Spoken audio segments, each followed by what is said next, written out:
کے شہزادوں سے بڑی پیاری آواز میں آپ حضرات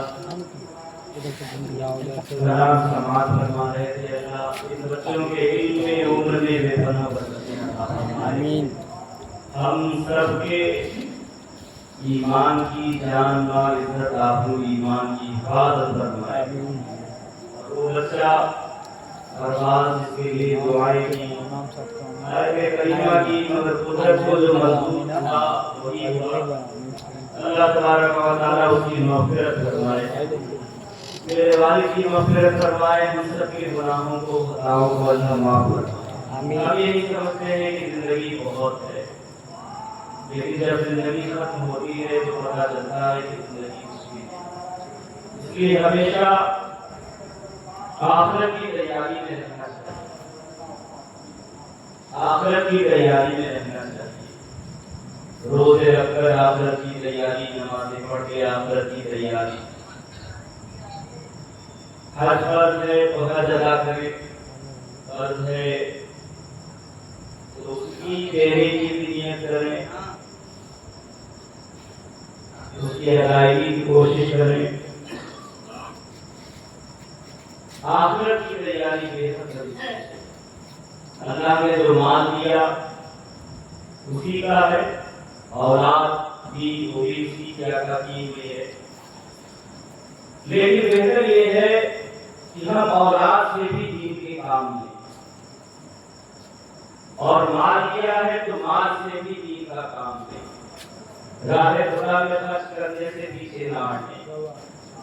دنیا کے کاموں میں رائے مشورہ دینے کی ضرورت نہیں پڑتی ہے، آدمی خرچ کرتا ہے، اس سے کہیں بڑھ چڑھ کر اللہ کی راہ میں خرچ کرنا چاہیے، اور راہ خدا میں جو خرچ کیا جاتا ہے آخرت میں اس کا صلہ ملتا ہے۔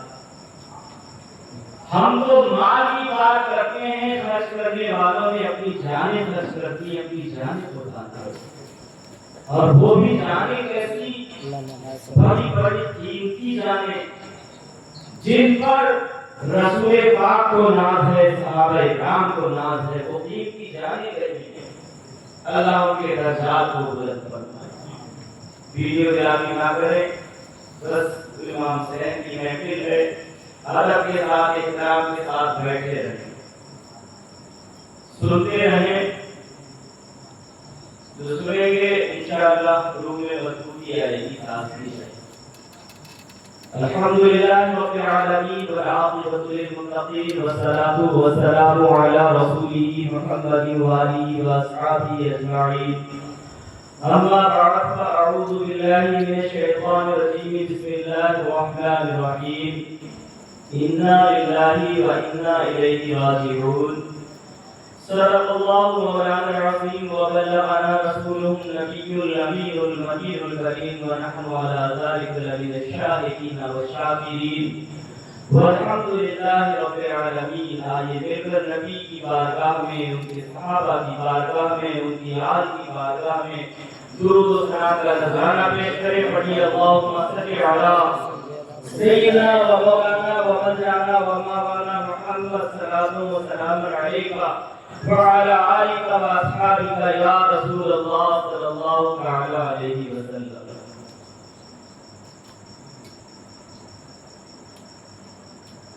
گھر لٹانا جان دینا کوئی تجھ سے سیکھ جائے۔ اہل بیت کی شان یہ ہے کہ اگر کوئی حق کے لیے جان دینا چاہتا ہے تو وہ اہل بیت سے سیکھے۔ اللہ کی راہ میں اپنا گھر بار لٹانا چاہے تو وہ اہل بیت سے سیکھے۔ گھر لٹانا جان دینا کوئی اس سے سیکھ جائے، جان عالم ہو جائے خاندان اہل بیت۔ اور اہل بیت کی شان کیا ہے؟ بے اجازت ان کے گھر جبریل بھی آتے ہیں، وہ جو فرشتوں کے سردار ہیں حضرت جبریل، وہ بھی پہنچتے ہیں تو ادب احترام کے ساتھ، اس لیے کہ یہ بھی قبر والے ہیں وہ بھی قبر والے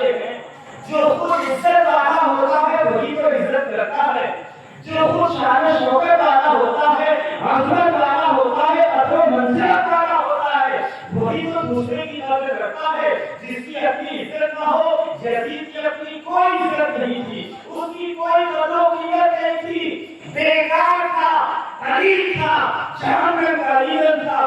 اسی لیے نہ وہ امام مسلم کی قدر کر سکا، نہ ان کے بچوں کی قدر کر سکا، نہ ابراہیم کی قدر کر سکا، نہ محمد کی قدر کر سکا، نہ حضرت حور کی قدر کر سکا، نہ عباس بن بردار کی قدر کر سکا، نہ امام قاسم کی قدر کر سکا، نہ علی اصغر کی قدر کر سکا، نہ علی اکبر کی قدر کر سکا۔ اور جب سامنے فاطمہ کی زہرا، فاطمہ زہرا کے شہن تھے، امام علی مقام امام حسین تھے، علی کی شجاعت ان کے بازوؤں میں تھی، جو نبی کریم صلی اللہ علیہ وسلم کی راہ سے وہ جب میدان کربلا میں آئے، تب بھی یزیدیوں کے تیر چلتے رہے، تلواریں چلتی رہی۔ کیا مطلب یہ کہ وہ خود قوموں سے بارہ تھائی رہی، اس لیے وہ نہ حسین کو سمجھ پایا نہ حسینیوں کو سمجھ پایا، ورنہ یہ خاندان تو وہ ہے۔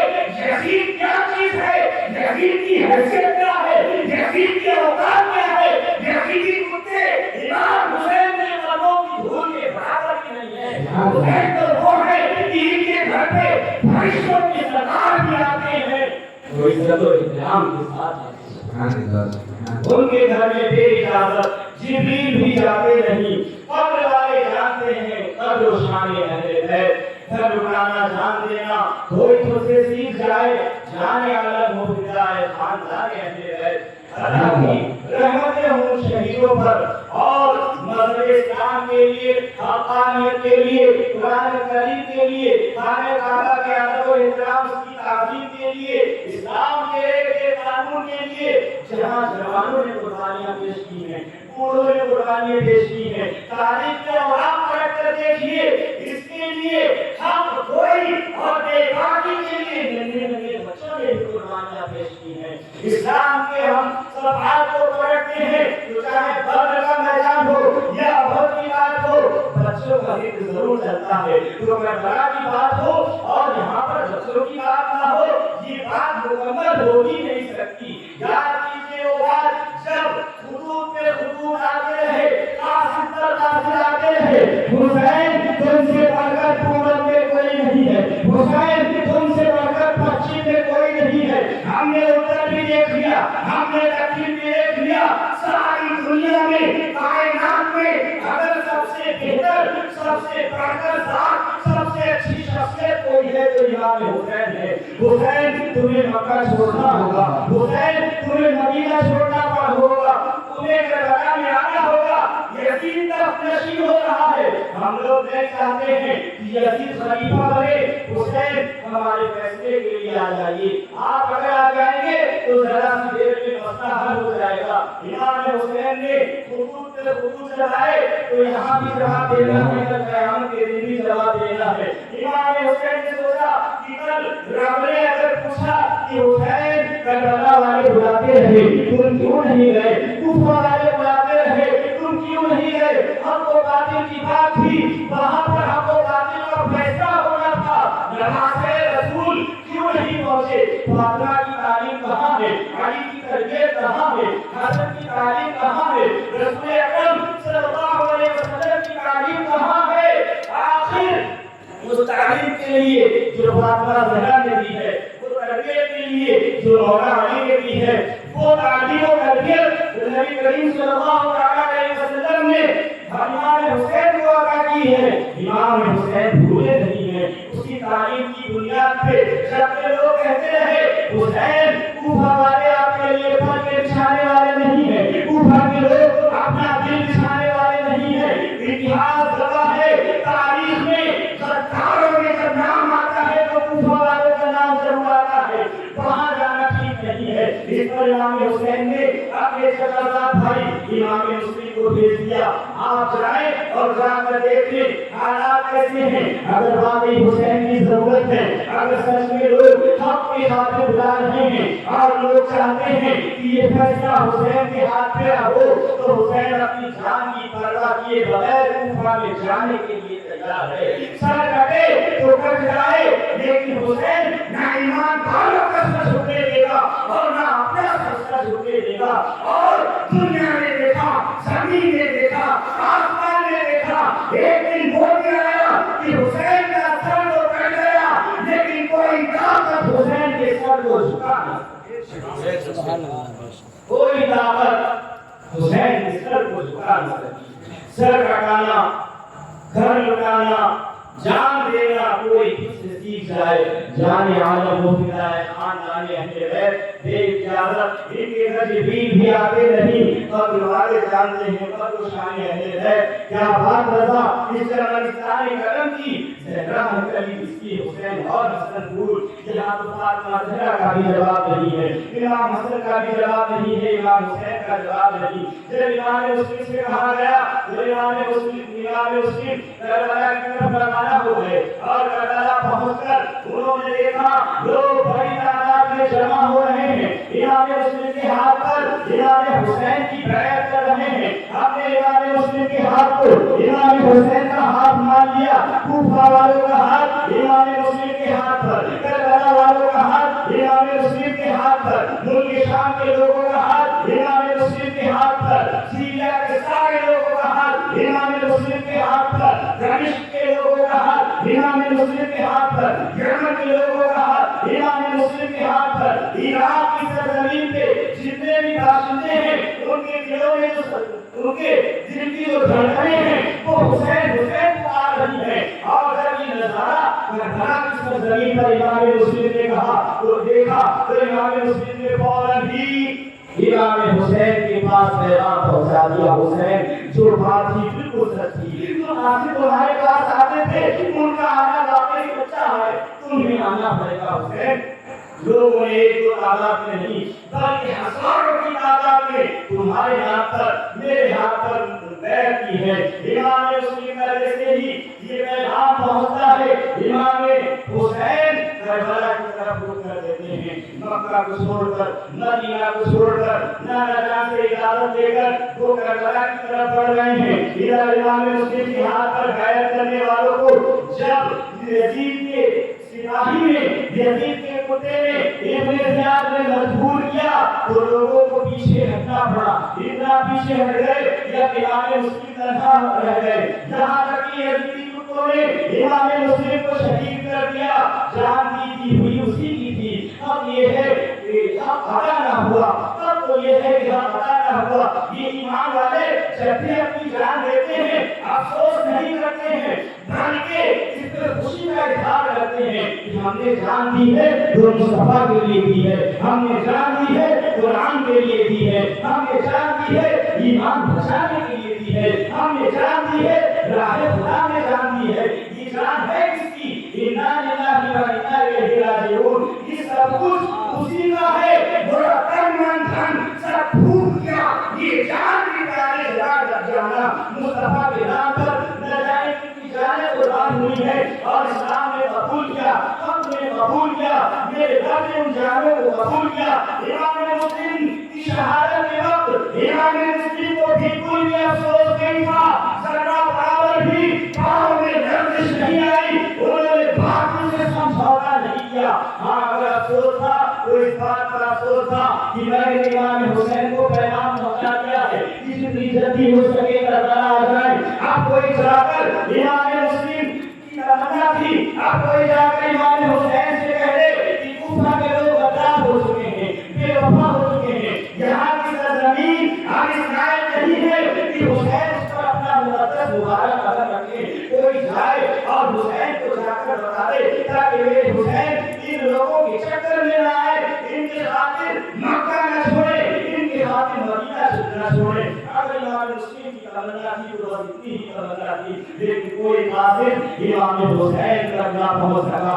آخری پیغام اگر پہنچا تھا تو امام مسلم کا پیغام پہنچا تھا، اور جب امام مسلم نے وہ یہ کر دیا کہ حسین تمہیں آنا پڑے گا تو حسین نے سارا سامان تیار کر دیا۔ لیکن یاد رہے مسلمانوں، حسین کسی جنگ کے لیے نہیں جا رہے، حسین کربلا والوں سے جنگ کرنے کے لیے نہیں جا رہے، حسین دمشق والوں سے جنگ کرنے کے لیے نہیں جا رہے، حسین یمن والوں سے جنگ کرنے کے لیے نہیں جا رہے ہیں، حسین شام کے پہلوانوں سے جنگ کرنے کے لیے نہیں جا رہے ہیں، بلکہ حسین یہ فیصلہ لینے کے لیے جا رہے ہیں کہ جو خلافت یزید چاہتا ہے، یزید اس لائق نہیں ہے کہ اسے خلافت دی جائے، خلافت کے منصب پہ فائز کیا جائے۔ خلافت تو بڑا اونچا مقام ہے، بڑا اعلیٰ منصب ہے، جو کبھی حضرت ابوبکر کے پاس میں تھا، کبھی حضرت عمر کے پاس میں تھا، کبھی عثمان غنی کے پاس میں تھا، کبھی مولا علی کے پاس میں تھا، کبھی امام حسین حسن کے پاس میں تھا، مسکین کی کو بڑی رحمت بچے کی شخصیتیں چاہیے، بس اتنا فیصلہ کرنے کے لیے امام حسین جا رہے تھے۔ اگر جنم کی بات ہوتی تو مدینے کا بچہ بچہ امام حسین کے ساتھ، اگر جنم کی بات ہوتی مکہ کے سارے صحابہ کرام امام حسین کے ساتھ ہوتے، مدینے کے سارے صحابہ کرام امام حسین کے ساتھ ہوتے، بلکہ یوں کہہ لیجیے دنیا کے جتنے بھی دیش ہیں ان دیشوں کے جتنے بھی شہر ہیں، شہر پورا بستیاں گلی گلی نگر نگر نبی کریم صلی اللہ علیہ وسلم کے کلمہ پڑھنے والے لوگ موجود تھے۔ اگر انہیں پتا چلتا حسین جنگ کے لیے جا رہے تو ساری دنیا کربلا میں اکٹھا ہو جاتی، کربلا کے سارے کم پڑ جاتے، لیکن حسین کے سپاہیوں نے کبھی سبحان اللہ، نعرہ تکبیر، نعرہ رسالت، نعرہ مسلک اعلیٰ حضرت محفل امام حسین، نعرہ تکبیر۔ لیکن امام حسین کس کی جا رہے تھے؟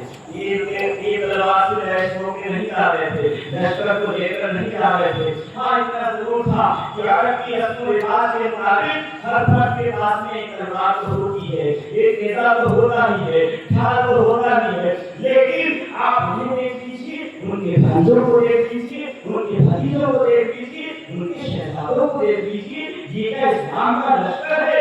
اسلام کا لشکر نہیں ہے۔ ہاں اتنا ضرور کہوں گا اسلام کی سب سے قیمتی جانیں اس وقت موجود ہیں۔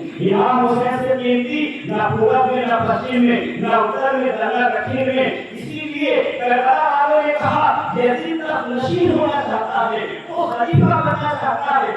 آپ آگے فیصلہ کر دیجیے، اگر آپ نے کہہ دیا کہ یزید کو خلیفہ بنا دیا جائے تو اس کی خلافت منظور کر دی جائے گی، اور اگر آپ نے منظور نہیں کیا تو ہم حسینی ہیں، اپنی گردنیں کٹا دیں گے لیکن اپنے لوگوں سے پیچھے نہیں ہٹیں گے۔ ان کے فیصلے کے لیے امام حسین آگے بڑھے تھے، اس لیے کہ امام حسین نے ہر کسی کے خلافت کا دور دیکھا تھا۔ امام حسین کے آگے بڑھ رہے تھے، ادھر امام مسلم کو شہید کر دیا گیا تھا، ان کے ننھے ننھے بچے وہاں پر موجود تھے۔ ایک کا نام ابراہیم، کیا کہتے ہیں شہزادے کی، دوسرے شہزادے کا نام محمد، یہ دونوں بچے بھی اپنے والد کے ساتھ آ گئے۔ کہنے والوں نے کہا کربلا کے اتہاس میں ایسے کوئی بچے نہیں پہنچے ہیں جو امام مسلم کے ساتھ پہنچے ہو، نہ ابراہیم پہنچے ہیں نہ محمد پہنچے ہیں، لیکن خطیب مشرق مشتاق احمد نظامی کا نام نوٹ کر لیا جائے۔ انہوں نے کہا پہنچے ہیں، اور رئیس القلم علامہ ارشد القادری کا نام نوٹ کر لیا جائے۔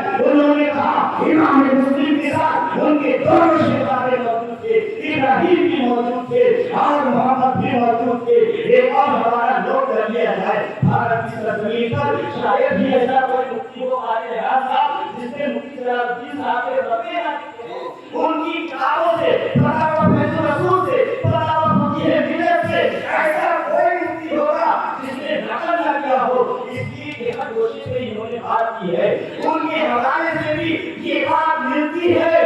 امام مسلم کے ساتھ کربلا کے میدان میں دونوں بچے بھی پہنچتے ہیں، ابراہیم بھی پہنچتے ہیں، محمد بھی پہنچتے ہیں۔ ان کی شہادت کے بعد وہاں پر کوئی یہ نہ سمجھے کہ علی کا نام لینے والا نہیں ہے، کوئی یہ نہ سمجھے کہ فاطمہ کے ماننے والے نہیں ہیں، کوئی یہ نہ سمجھے کہ حسین کے چاہنے والے ختم ہو گئے۔ ابھی تو قاضی شرح موجود ہیں۔ قاضی شرح کون ہے؟ حضرت علی کے چاہنے والے، ان کے دیوانے، ان کے ماننے والے، اہل بیت سے بے پناہ محبت کرنے والے۔ قاضی شرح نے دیکھا کہ حالات بدل چکے ہیں، یزیدی کتے دنیا کے لالچ میں کچھ بھی کر سکتے ہیں، اور نبی کریم صلی اللہ علیہ وسلم نے بہت پہلے فرمایا تھا، آپ نے ارشاد فرمایا جتنا نقصان تو بھوکے بھیڑے نہیں کرتے اس سے زیادہ نقصان اگر کوئی کرتا ہے تو رینک کی لاگت کرنے والا، منصب کا لالچی، پوسٹ کا لالچی اور دنیا کی لاگت کرنے والا انسان کرتا ہے۔ تو بھوکے بھیڑے بھی اتنا نقصان نہیں کرتے جتنا یہ لوگ نقصان کرتے ہیں۔ اور یزیدی کتوں نے کتنا نقصان کیا ہے اسلام کا، انہوں نے امام مسلم کا خون بہایا ہے، انہوں نے ابراہیم کا خون بہایا ہے، انہوں نے محمد کا خون بہایا ہے، انہوں نے عباس بندار کا خون بہایا ہے، انہوں نے حضرت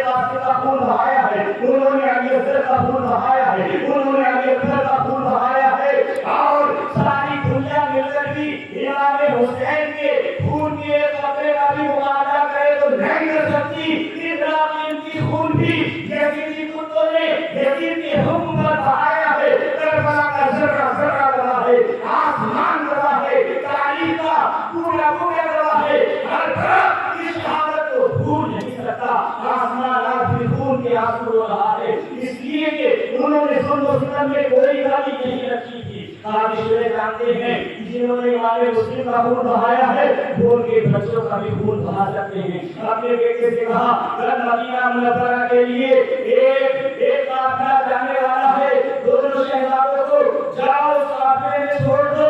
قاضی شعر کے شہزادے ان دونوں شہزادوں کو لے کر جب آگے بڑھتے ہیں, چلتے چلتے ہی تھک گئے. اس علاقے میں پہنچے جہاں پہ قافلہ موجود رہتا ہے اور اکٹھا ہو کر سب کے سب کو مدینے کے لیے عرب شریف کے لیے روانہ ہونا تھا. جب تک یہ دونوں شہزادے پہنچے اور قاضی شعر کے بیٹے پہنچے قافلہ وہاں سے جا چکا تھا. راستے میں دیکھا دور بہت دور دھول اڑ رہی تھی. قاضی شعر کے بیٹے نے کہا ابراہیم وہ دیکھو جو دھول اڑ رہی ہے یہی تو مدینے کا قافلہ ہے. محمد دیکھو تو دیکھو تمہاری نگاہوں کے سامنے دور راستے میں جو دھول اڑ رہی ہے یہ مدینے کا قافلہ ہے. جاؤ جلدی جلدی ہو سکے دوڑ کر اس قافلے کو پکڑو. چھوٹے چھوٹے بچے تھے کہاں تک دوڑتے اور پھر ایسے بچے جس کے باپ کو شہید کر دیا ہو. جب وہ آئے تھے تو اپنے والد کی انگلی پکڑ کر آئے تھے. جب وہ آئے تھے تو امام مسلم کی چھاؤں تلے آئے تھے ننھے ننھے بچے. لیکن آج جب وہ کوفہ سے واپس آ رہے ہیں تو ان کے باپ کو شہید کر دیا. دونوں بچے یتیم ہیں. آخر اس وقت میں کوئی ان کا انگلی پکڑنے والا نہیں. کہنے والے نے کہہ دیا وہ جو دھول اڑ رہی ہے نا وہی مدینے کا قافلہ ہے. دوڑو اور دوڑ کر اس قافلے میں شامل ہو جاؤ. اس کے ساتھ چلتے چلے جانا تم مدینہ پہنچ جاؤ گے, عرب شریف پہنچ جاؤ گے, نبی کے شہر میں پہنچ جاؤ گے. دونوں بچوں نے دوڑنا شروع کیا. دوڑتے دوڑتے جب وہاں پہ پہنچے تو دیکھا قافلہ اور دھول نکل چکا تھا. کافی دھول نکل چکا تھا. اب تو دھول کا بھی نام و نشان نہیں. ادھر قافلے کا پتہ نہیں, ادھر قاضی شعر نے جسے بھیجا تھا اس کا بھی پتہ نہیں. اب یہ دونوں بچے بھیجا تو مددگار پلٹ کر واپس آتے ہیں. ادھر یزیدی کتے تلاش میں ہیں. امام مسلم اپنے ساتھ دونوں بچوں کو لے کر آئے تھے. وہ خالی نہیں تھے بلکہ ان کے ساتھ ان کے شہزادی بھی تھے. یہ یزیدی کتے چاروں طرف انہیں ڈھونڈ رہے تھے جیسے بھوکے بیٹے اپنے شکار کو ڈھونڈ رہے ہوں. اب دیکھ رہے تھے اور سوچ رہے تھے ان دونوں شہزادوں کو گرفتار کر کے زنجیروں میں جکڑ کے دمشق میں جو یزید بیٹھا ہوا ہے اس کے بعد نکالیں گے تو وہ خوش ہوگا اور ہمیں انعام بھی دے گا. سپاہیوں نے دیکھا کہ ابراہیم بھی موجود ہے اور محمد بھی موجود ہے. دونوں کو پکڑ لیا. دونوں کو یزیدی سپاہیوں نے پکڑا اور ابن زیاد کے علاقے میں لے کر آئے جہاں پر اس نے ایک جیل بنا. آپ تاریخ اٹھا کر دیکھ لیجئے عرب کی سرزمین پر جیل کا تو نام و نشان ہی نہیں. نبی کریم صلی اللہ علیہ وسلم نے جنگ بدر کی ہے, جنگ احد فرمائی ہے, جنگ خندق بھی فرمائی ہے, لیکن نبی کریم صلی اللہ علیہ وسلم نے قیدیوں کی زندگی برباد کرنے کے لیے جیلیں نہیں بنوائی. نبی کریم صلی اللہ علیہ وسلم جانوں کو سمجھتے تھے, زندگیوں کو سمجھتے تھے. لوگ اگر ان پر پتھر بھی چلاتے تھے اور فرشتے کہتے تھے یا رسول اللہ ہمیں اجازت دیجیے ہم پتھر کا جواب دینا جانتے ہیں, ہم پہاڑوں کو گھیر کر ان کے اوپر پلٹ کر جانتے ہیں. لیکن مصطفیٰ نے یہی کہا رہنے دو جبریل, رہنے دو فرشتے, یہ نادان ہیں, یہ جانتے نہیں ہیں, یہ نہ سنے تو ہو سکتا ہے ان کی آنے والی نسلوں میں کوئی اچھا انسان نکل جائے. مصطفیٰ وہ ہیں جو اپنے دشمنوں پر بھی رحم کھا رہے ہیں. یہاں ننھے ننھے بچوں نے کیا کہا, یہ یزیدی سپاہیوں کے پیچھے پڑے ہوئے ہیں, گرفتار کر کے لے کے گئے. ابراہیم کو بھی گرفتار کر لیا اور محمد کو بھی گرفتار کر لیا. ذرا سوچو تو ان شہزادوں کی پیاس کا کسی کو خیال نہیں ہے, ان شہزادوں کی بھوک کا کسی کو خیال نہیں ہے, یہ کسی کو پرواہ نہیں ہے. یہ دونوں بچے یتیم ہو گئے. کیا بخاری شریف بھول گئے, کیا مسلم شریف بھول گئے, کیا ترمذی شریف بھول گئے؟ یہ حدیثیں آج کتابوں کی شکل میں ہیں, کل بھی جگہ جگہ کہ مصطفیٰ نے یتیموں کو حق دیا ہے، بیواؤں کو حق دیا ہے، مصطفیٰ نے پڑوسیوں کا حق دیا ہے، مصطفیٰ نے مسافروں کا حق دیا ہے، مصطفیٰ تو وہ ہے جنہوں نے پرندوں کا بھی حق دیا ہے، درندوں کا بھی حق دیا ہے، چرندوں کا بھی حق دیا ہے۔ اتنی عظمت والے نبی، اتنی شان و شوکت والے نبی، جنہوں نے زندگی کے ہر شعبے پہ بات کی، ہر حصے کے لیے قانون دیا ہے۔ انہوں نے یہ تو بتایا تھا یتیموں سے محبت کرو، اور جب ایک یتیم نبی کریم صلی اللہ علیہ وسلم کی بارگاہ میں حاضر ہوا، سرکار صلی اللہ علیہ وسلم نے اس کا بڑا خیال رکھا، بڑی محبت فرمائی، اور محبت فرمانے کے بعد اپنے مقدس ہاتھوں سے پیاری پیاری خوشبوئیں بھی عطا کی، اس کے لیے بھی اور اس کے گھر والوں کے لیے۔ اسے کہتے ہیں یتیموں کے ساتھ اچھا سلوک کرنا۔ دور سے ایک صحابی رسول دیکھ رہے تھے، ان کے پاس خوشبوئیں تو نہیں تھی لیکن دل میں محبت جاگ اٹھی، یتیموں سے نبی محبت فرمائے تو صحابہ کیوں نہ محبت فرمائے۔ جیسے ہی وہ بچہ مصطفیٰ جانے رحمت کے مقدس ہاتھوں سے خوشبوئیں لے کر باہر کی طرف نکلا، فوراً صحابی رسول نے شفقت سے اس کے سر پہ ہاتھ پھیر دیا۔ رسول اللہ نے جب یہ ہاتھ پھیرنا دیکھا تو قیامت کے لیے ایمان والوں کو خوشخبری دے دی کہ اگر کوئی یتیم کے سر پہ اپنا ہاتھ محبت کے ساتھ شفقت کے ساتھ پھیرتا ہے، اپنی محبت کا اظہار کرتا ہے تو اللہ اس کے بالوں کے بدلے نیکیاں عطا فرماتا ہے، ثواب عطا فرماتا ہے، اس کی مغفرت عطا فرما دیتا ہے۔ آج امام مسلم کے بچے یتیم ہیں، کسی کو ان کی پیاس کی پرواہ نہیں ہے، کسی کو ان کے کھانے کی پرواہ نہیں ہے، کسی کو ان کی بھوک کی پرواہ نہیں ہے۔ اگر پرواہ ہے تو دنیا کی پرواہ ہے، لالچ ہے تو کرسی کی لالچ ہے، خیال ہے تو ابن زیاد پر ریحان کا خیال ہے، خیال ہے تو یزید فقیر کا خیال ہے، اور اسی محبت میں ڈوب کر ان بچوں کو کھیل کر وہ لوگ لاتے ہیں اور جیل میں پھونک دیتے ہیں۔ جیل کا داروغہ مشہور بولی اہل بیت سے محبت کرنے والا سوچنے لگا کہ کیسا نظارہ ہے، آنکھوں نے تو دیکھا نہیں، آج وہ بھی دیکھنا پڑ رہا ہے۔ ان ظالموں نے کل امام مسلم کو شہید کر دیا، آج ان کے بچوں پہ ترس نہیں کھا رہے ہیں، رحم نہیں کھا رہے ہیں، انہیں بھی گھسیٹ کر تیز چلا کر جیل میں بند کر دیا، اور مشکور سے کہہ دیا خبردار تیری ڈیوٹی ہے، ذمہ داری ہے۔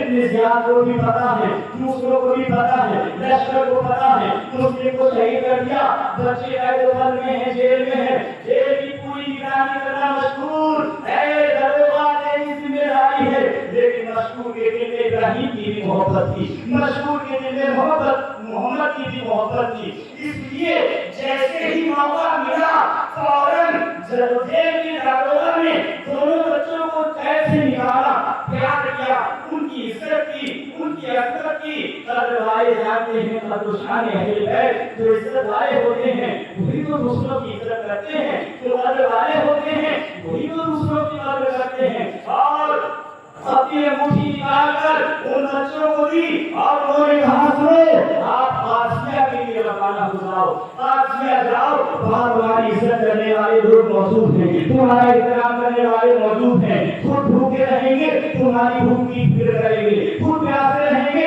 تمہاری پیاس کی فکر کریں گے، اپنے پہننے کا خیال رکھے نہ رکھے لیکن تمہارے پہننے کا خیال رکھیں گے۔ اور انہی لوگوں کی ذمہ داری ہے وہی عزت اور احترام کے ساتھ ابراہیم کو بھی اور محمد کو بھی، امام مسلم کے دونوں شہزادوں کو مدینہ منورہ میں حرم شریف میں بھیج دیں گے۔ انگوٹھی لے کر دونوں شہزادے قادسیہ کی طرف نکل گئے، رات کا سناٹا تھا، یہ چلتے رہے لیکن گھر یہ بھی تھا کہ میرے والد مجھ سے دور ہو گئے ہیں، امام مسلم کو شہید کر دیا۔ ادھر وہ خیال بھی تھا کہ ہم لوگ دوڑتے تھک گئے لیکن مدینے کا قافلہ ہمارے ہاتھ نہیں آیا، ادھر یہ بھی فکر تھی کہ ہم جب واپس آئے تو کسی نے ہماری بھوک کا خیال نہیں رکھا، پیاس کا خیال نہیں رکھا، بلکہ یزیدی کتوں نے ہمیں پکڑ کر جیل کے حوالے کر دیا۔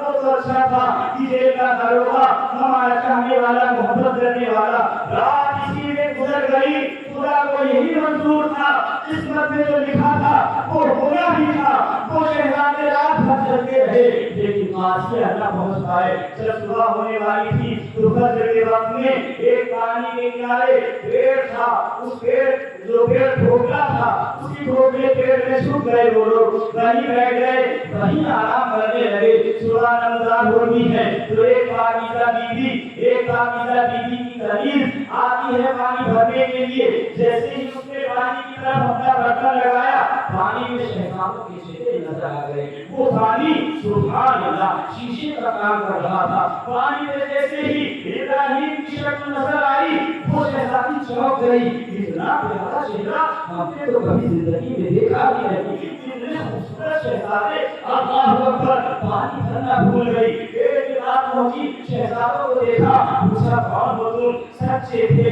سچ بولنے والے تھے، نہ کبھی یزید کی پرواہ کی، نہ یزیدی سپاہیوں کی پرواہ کی، نہ اپنی جان کی پرواہ کی۔ جب بھی پوچھا زبان پر سچ ہی آیا، جب بھی بات کی زبان پہ حق ہی بات کی۔ اور پھر امام مسلم کے دونوں شہزادوں نے بتا دیا ہم مسلم بن عقیل کے شہزادے ہیں، اسی کوفہ میں اسی کربلا میں تمہارے والد کو شہید کر دیا گیا، ہم اپنے گھر جانا چاہتے ہیں، بڑی کوشش کرتے ہیں لیکن گھر نہیں جا پاتے ہیں، مدینے جانے کی کوشش کی نہیں پہنچ پائے، قافلہ کے لیے نکلے تھے، رات بھر چلتے رہے لیکن قافلہ بھی نہیں پہنچ پائے۔ خاتمہ نے کہا شہزادو گھبرانے کی ضرورت نہیں، میں تمہاری خادمہ ہوں، میں فاطمہ سے پیار کرنے والی ہوں، میں فاطمہ زہرا کی ماننے والی ہوں، میں علی کا جان لیوا ہوں، حسن کی محبت میرے دل میں ہے، حسین کی محبت میرے دل میں ہے، مسلم بن عقیل کی محبت میرے دل میں ہے، اہل بیت کی محبت پر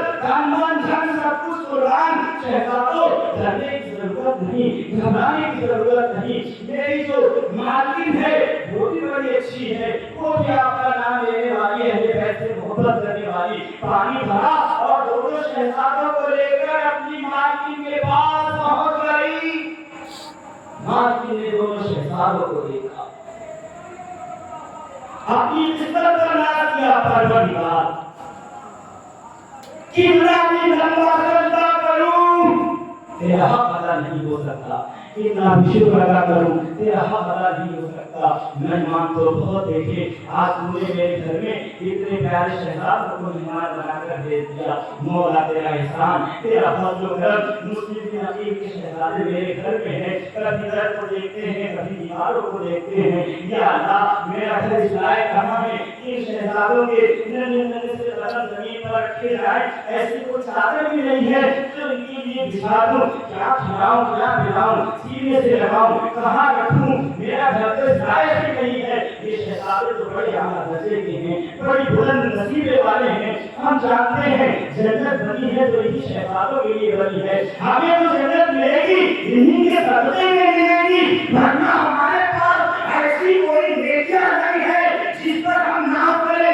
اگر ناز ہے تو اس بات پر ناز ہے کہ ہم حضرت علی کے نام لیوا ہیں، ہمیں اس بات پر ناز ہے کہ ہم فاطمہ کے نام لیوا ہیں، ہمیں اگر ناز ہے تو ہمیں اس بات پر ناز ہے کہ ہم حسن کے نام لیوا ہیں، حسین کے نام لیوا ہیں، اہل عمل کو ان کے عمل کام آئیں گے۔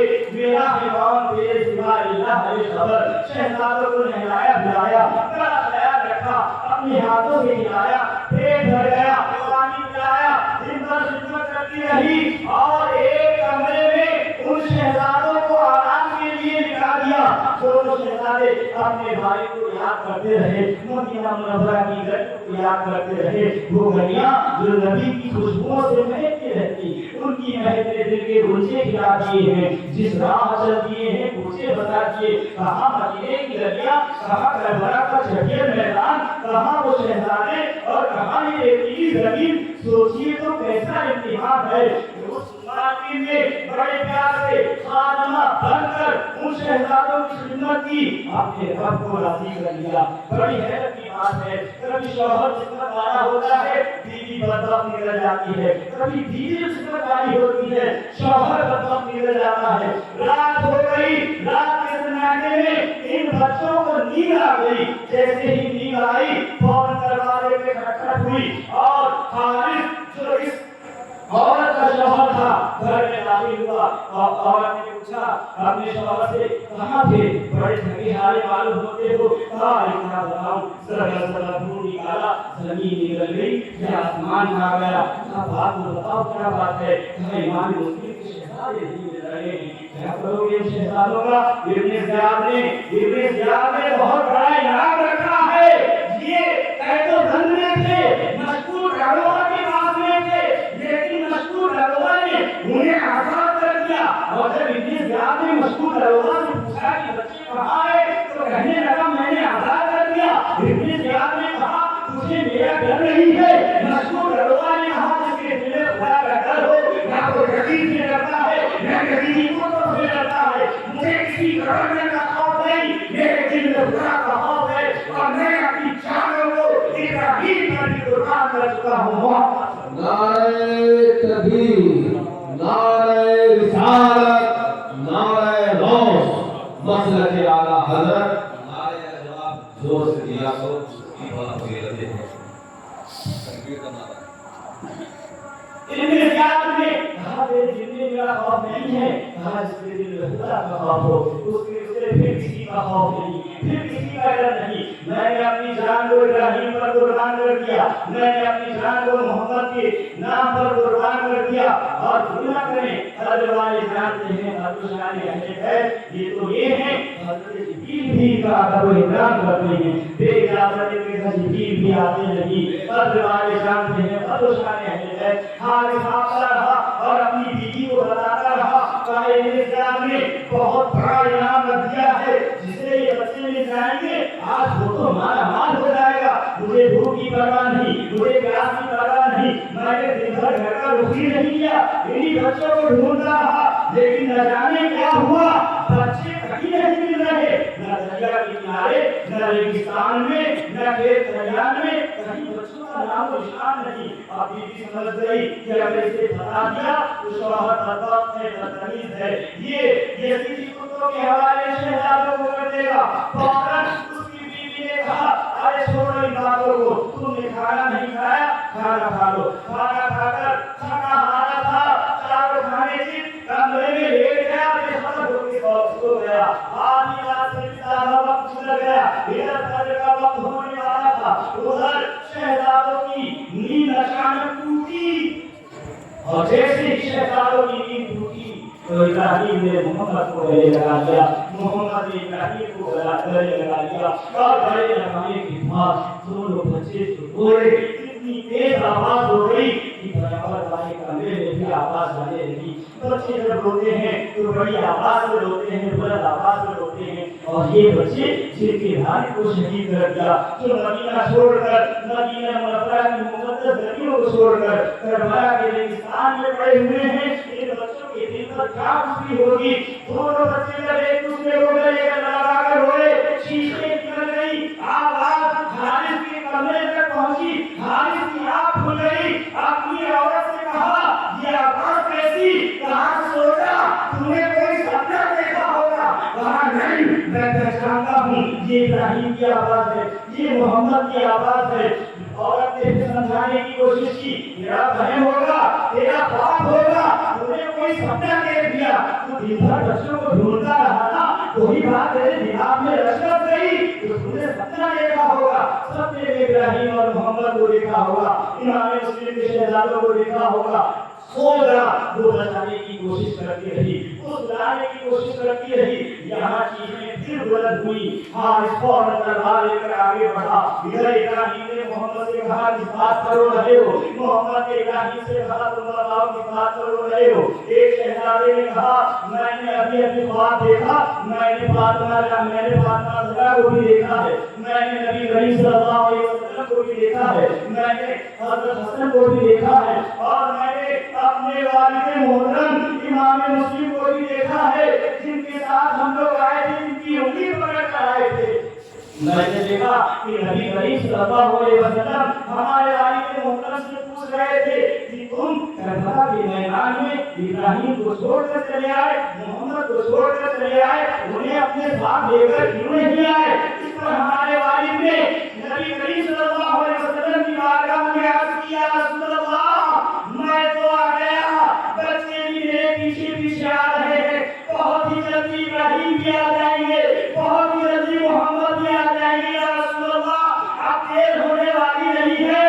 میں نے اپنے والد کو دیکھا، سینہ چھلنی ہو گیا، جن کے ساتھ آئے تھے آج وہ ہمارے ساتھ نہیں ہے۔ دوسرے شہزادے نے کہا میں نے بھی یہی خواب دیکھا ہے۔ دونوں شہزادے گھڑے مل کر رو رہے تھے۔ آج وقت دروازے کو دھکا دے کر جھٹکے سے کمرے میں پہنچا اور شہزادوں کے پاس پکڑ کر کھیلتا ہوا کمرے سے باہر آیا، روشن کیا دیا اور اپنی عورت کے تماشے مارنے لگا۔ میں دن بھر ان بچوں کو ڈھونڈتا رہا، تو نے اپنے ہی گھر میں چھپا رکھا تھا، یہی کمرے میں رکھا تھا، اور اپنے ان بچوں کو چھیننے کی کوشش کی، شہزادوں کو پکڑنے کی کوشش کی۔ شوہر کو بار بار سمجھایا تو پاگل ہو گیا ہے، دنیا کی محبت میں اندھا ہو گیا ہے، دل میں اگر محبت ہی رکھنی ہے تو علی کی محبت رکھ، یہاں بھی کامیاب وہاں بھی کامیاب۔ دل میں اگر عقیدت ہی رکھنی ہے تو فاطمہ زہرا کی عقیدت رکھ، امام مسلم سے محبت کر، حسن سے محبت کر، امام مسلم کے بچوں سے محبت کر۔ وہ سمجھاتی رہی لیکن بدبخت، بدنہاد، بدتمیز یزیدی کتا، جہنم کا ایندھن، وہ یزیدی سپاہی عورت کو مارتا رہا، تماشے مارتا رہا، دھکے دیتا رہا اور دونوں کے بال پھینک کر گھر سے باہر لے کر گیا۔ ندی کے کنارے پہنچتا ہے، اسی فرات کے کنارے اپنی تلوار نکالی اور محمد کو شہید کرنا چاہا۔ ابراہیم نے دھکا دیا، میرے ہوتے ہوئے محمد کا سر تن سے جدا ہو جائے، یہ ابراہیم کو گوارا نہیں ہے۔ تو کہا تو پہلے آ جا، میری کتا پھر ابراہیم کی طرف آگے بڑھا تو فوراً محمد نے کہا میرے ہوتے ہوئے میرے بھائی کا نام آ جائے، ایسا نہیں ہو سکتا ہے۔ انہوں نے جیسے ہی دھکا دیا، اس کی سمجھ میں نہیں آ رہا تھا، محمد کی طرف بڑھتا تھا تو ابراہیم روک لیتے تھے، ابراہیم کی طرف بڑھتا تھا تو محمد روک لیتے تھے۔ آخر اس کی تلوار چمکی، دنیا کے اس لالچی کتے نے ذرا سی دیر میں دونوں بچوں کو شہید کر دیا۔ انا للہ و انا الیہ راجعون۔ جان تو رب کی ہی ہے، لیکن خوشی کی بات یہ ہے کہ رب کی راہ میں قربان ہو گئی، اس لیے میرے شہزادوں کو اپنی جان کی پرواہ نہیں، اپنی جان کی فکر نہیں۔ انہیں پتا ہے اگر فرات کا پانی نہ ملا نہ صحیح نہ جان، جامع کوثر لیے تیار ہے، کربلا کے دروازے، کوفہ کے دروازے ہمارے لیے نہ کھلے نہ صحیح، جنت کی حوریں ہمارے انتظار میں ہے، جنت کے سارے دروازے ابراہیم کے لیے کھلے ہوئے ہیں، محمد کے لیے کھلے ہوئے ہیں، حق کے لیے جان رہی ہے، قرآن کے لیے جان رہی ہے، کعبے کے لیے جان رہی ہے۔ انا للہ و انا الیہ راجعون۔ یہ مان ہے اس کا، رب کا مان ہے، رب کی طرف واپس جانا ہے، لیکن کسی کی جان دنیا کے لیے جاتی ہے اور کسی کی جان اللہ کے لیے جاتی ہے، اللہ کے رسول کے لیے جاتی ہے۔ جان وہی قیمتی ہے جو صحیح راستے پر چلی جائے۔ اب یہ دونوں سروں کو لے کر ابن زیاد یزید کے گورنر کے پاس میں پہنچتا ہے اور کہتا ہے آپ نے کہا تھا شہزادوں کو لے کر آئے گا، اسے انعام دیا جائے گا، پہچانیے ایک کا نام ابراہیم ہے، دوسرے کا نام محمد ہے، دونوں کے سر آپ کے پاس میں ہیں۔ ابن زیاد نے جیسے ہی دیکھا کہ ابراہیم مقتول ہو گیا ہے، محمد کو شہید کر دیا ہے، فوراً بھگا گیا، تڑپتا کہنے لگا سن میں نے جو دمشق میں لے کر پہنچا دیا تھا، میں نے جو یزید سے کہہ دیا تھا کہ امام مسلم کے دونوں بچوں کو گرفتار کر رکھا ہے، حکم لگائے کیا کرنا ہے، میں نے تو لیٹر میں یہ لکھا تھا، قاسم کے ہاتھ میرا تھا کہ دونوں بچے زندہ ہیں، تم نے دونوں بچوں کو مار دیا، تجھے انعام ملے گا، ضرور انعام ملے گا۔ کہا جلدی سے میرا انعام دیجیے، بچے آپ کے حوالے، انعام میرے حوالے۔ فوراً جنرال کو حکم دیا، کہا میں نے تو یہ کہا تھا کہ زندہ بچوں کو لے کر آیا جائے، لیکن اس نے انہیں شہید کر دیا، اب میں یزید کو کیا دکھاؤں گا، اسے کیا جواب دوں گا؟ جنرال نے حکم دیا فرات کے کنارے جاؤ اور جیسے اس نے ابراہیم کی سر کو تن سے جدا کیا، اس کا سر بھی اڑا دیا جائے، اس کی گردن بھی مار دی جائے۔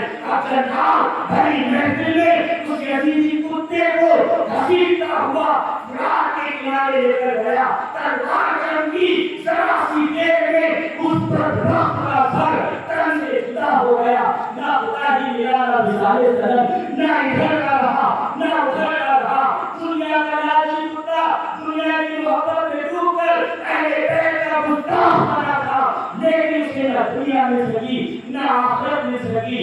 اللہ اکبر اللہ اکبر، کیا بات رضا اس کا رستہ نے کر دی، زہرا ہے علی جس کی حسین اور حسن پھول۔ اور یہ شعر بھی ہمیشہ یاد رکھیں، بے اجازت ان کے گھر میں جبریل بھی آتے نہیں۔ قدر والے جانتے ہیں قدر شان اہل بیت، جو قدر والے تھے وہ قاضی شرح تھے، انہوں نے عزت کی۔ جو قدر والے تھے وہ مشہور داروغہ تھا، اس نے عزت کی۔ جو قدر والی تھی وہ حارث کی بیوی تھی، نام لیلا تھی، اہل بیت کا جو قدر والے تھے وہ قدر کرتے رہے اور اہل بیت کے نام پر اپنی جان قربان کرتے رہے۔ ہمیں بھی آج تک اعلیٰ حضرت نے یہی درس دیا، کروں تیرے نام پہ جان پھرا، نہ بس ایک جان دو جہاں پھرا، دو جہاں سے بھی نہیں جی بھرا، کروں کیا کروڑوں جہاں نہیں۔ وآخر دعوانا الحمدللہ رب